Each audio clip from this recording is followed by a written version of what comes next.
नमस्कार। अगर आप अपने अगले एआई एमएल इंटरव्यू की तैयारी कर रहे हैं तो एक टॉपिक है जिसे आप बिल्कुल भी मिस नहीं कर सकते, मल्टी मॉडल एलएलएम्स। चलिए आज इसको आसान भाषा में समझते हैं ताकि आप इंटरव्यू में इसे कॉन्फिडेंस के साथ एक्सप्लेन कर पाएं। Let's get started. तो सबसे पहला सवाल, ये मल्टी मॉडल मॉडल्स आखिर हैं क्या? हमने टेक्स्ट ओनली मॉडल्स के बारे में तो बहुत सुना है, तो ये उनसे अलग कैसे हैं? चलिए पता करते हैं। बेसिकली यही वो फंडामेंटल प्रॉब्लम है जिसे मल्टी मॉडल एलएलएम सॉल्व करते हैं। जरा सोचिए, एक एआई मॉडल टेक्स्ट, इमेज और ऑडियो तीनों को एक साथ कैसे समझ सकता है? सुनने में सिंपल लगता है ना? ये इतना आसान नहीं है और इसके पीछे की टेक्नोलॉजी ही सबसे इंटरेस्टिंग है। तो देखिए, मल्टी मॉडल एलएलएम एक ऐसा मॉडल है जो सिर्फ टेक्स्ट नहीं बल्कि टेक्स्ट, इमेजेस, ऑडियो, यहां तक कि वीडियो यानी अलग अलग तरह के डेटा को एक सिंगल यूनिफाइड सिस्टम में समझने के लिए बनाया गया है। और सबसे इंपॉर्टेंट बात यह है कि यह सिर्फ इन इनपुट्स को अलग अलग प्रोसेस नहीं करता बल्कि इन सबको एक साथ मिला के रीजन कर सकता है। That's the real magic. तो यहां पर सबसे जरूरी टेक अवे है ये शिफ्ट। हम एक टेक्स्ट ओनली दुनिया से मूव करके एक ऐसी दुनिया में जा रहे हैं जहां एआई अलग अलग डेटा टाइप्स को एक साथ समझ सकता है। ये सिर्फ इनपुट का चेंज नहीं है, ये अंडरस्टैंडिंग और आर्किटेक्चर में एक फंडामेंटल शिफ्ट है। ओके, तो अब थोड़ा डीप डाइव करते हैं। Let's look under the hood. ये मॉडल इतनी कॉम्प्लेक्स इंफॉर्मेशन को आखिर प्रोसेस करते कैसे हैं? इस पूरे प्रोसेस को हम 5 सिंपल स्टेप्स में ब्रेक डाउन कर सकते हैं। आप इसे एक डेटा की जर्नी की तरह सोचिए, रॉ इनपुट से लेकर एक मीनिंगफुल आउटपुट तक। चलिए इन 5 स्टेप्स को एक एक करके देखते हैं। तो चलिए शुरू करते हैं इस जर्नी को, from raw data to deep understanding.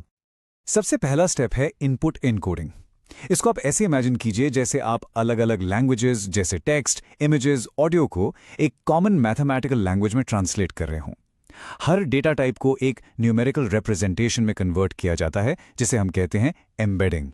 और हाँ, हर डेटा टाइप के लिए एक स्पेशलिस्ट एनकोडर होता है क्योंकि हर डेटा का स्ट्रक्चर डिफरेंट होता है। जैसे टेक्स्ट के लिए हम ट्रांसफॉर्मर्स यूज करते हैं, इमेजेस के लिए विजन ट्रांसफॉर्मर या सीएनएन्स, और ऑडियो के लिए अपने स्पेशल ऑडियो एनकोडर्स होते हैं।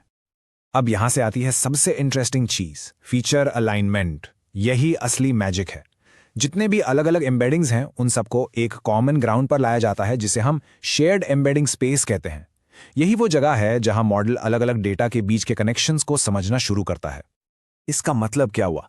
इसका मतलब यह है कि इस शेयर्ड स्पेस में कैट वर्ड और एक कैट की इमेज, इन दोनों का रिप्रेजेंटेशन बहुत सिमिलर होगा, बहुत पास पास होगा। मॉडल को पता है कि ये दोनों चीजें एक ही कॉन्सेप्ट को रिप्रेजेंट कर रही हैं। ब्रिलियंट है ना? तीसरा स्टेप है क्रॉस मॉडल अटेंशन। ये एक सुपर स्मार्ट मैकेनिज्म है जो मॉडल को डिसाइड करने में हेल्प करता है कि किस इंफॉर्मेशन पर फोकस करना है। फॉर एग्जाम्पल, अगर आपने एक इमेज के बारे में सवाल पूछा जैसे what colour is the car, तो क्रॉस मॉडल अटेंशन मॉडल को हेल्प करेगा कि वो टेक्स्ट में कार वर्ड को इमेज में कार वाले हिस्से से कनेक्ट करे और उस पर फोकस करे। तो अब जब मॉडल ने सारे डेटा को समझ लिया है, उस पर रीजन कर लिया है, तो इससे हम आखिर कर क्या सकते हैं? What are the real world applications? और इसके applications, they are absolutely game changing.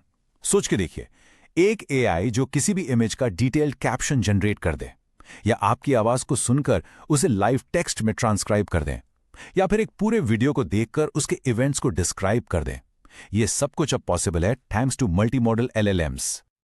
Okay, तो चलिए अब आते हैं सबसे जरूरी हिस्से पर, द इंटरव्यू टेक अवे। अगर आप एक इंटरव्यू में हैं तो ये की पॉइंट्स आपको बिल्कुल याद रखने हैं।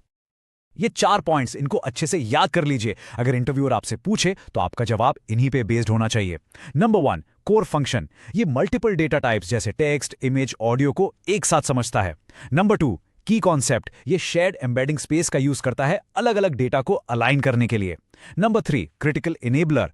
क्रॉस मॉडल अटेंशन इसका सीक्रेट सॉस है जॉइंट रीजनिंग के लिए। और नंबर 4, द प्रोसेस। ये सब एक 5 स्टेप फ्लो में होता है, encoding, alignment, attention, reasoning and generation. Believe me, ये एक परफेक्ट कंसाइज जवाब है। और फाइनली मैं आपको एक सवाल के साथ छोड़ता हूं जिस पर आप जरूर सोचिएगा। जब एआई मॉडल्स हमारी तरह देख, सुन और पढ़ सकेंगे तो टेक्नोलॉजी के साथ हमारा इंटरैक्शन कैसे बदलेगा? जरा इस अविश्वसनीय रूप से शक्तिशाली टेक्नोलॉजी के भविष्य के प्रभाव की कल्पना कीजिए।